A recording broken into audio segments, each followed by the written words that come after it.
आपलं स्वागत. पाहूयात आजच्या ताज्या घडामोडी.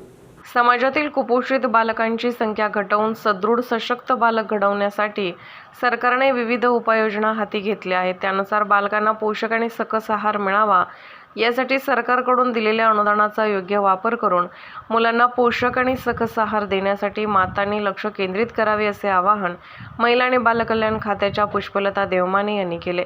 त्या मलिकवाडी येथील तिन्ही अंगणवाडी केंद्राकडून आयोजित पोषण आहार अभियान कार्यक्रमात बोलत होत्या. अध्यक्षस्थानी ग्रामपंचायत अध्यक्ष अनिता इंगळे होत्या.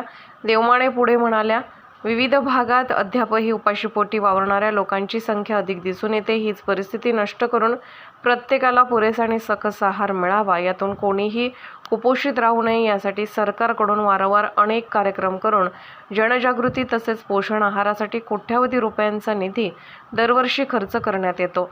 या निधीचा योग्य वापर करून समाजात सदृढ आणि सशक्त बालक निर्माण करण्यासाठी हात जोडावेत. प्रारंभी मान्यवरांच्या हस्ते दीप प्रज्वलन करून कार्यक्रमाला सुरुवात करण्यात आली.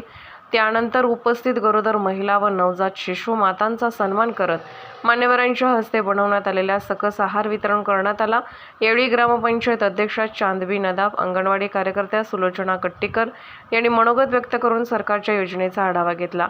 कार्यक्रमास ग्रामपंचायत सदस्य अनिता लक्कोळे, शमा जमादार, लक्ष्मी नडविनमणी, गायत्री पाटील, ग्रामविकास अधिकारी चौगले, गायत्री पाटील यांच्यासह अंगणवाडी कार्यकर्त्या, आशा कार्यकर्त्या, महिला मोठ्या संख्येने उपस्थित होत्या. सूत्रसंचालन भारती वाकडे यांनी केले. SB न्यूजसाठी अण्णासाहेब केरुरे. राजकीय, सामाजिक, आर्थिक असा सर्व घडामोडींचा आढावा पाहायला विसरू नका SB न्यूज चॅनल आणि नक्कीच सबस्क्राईब करा.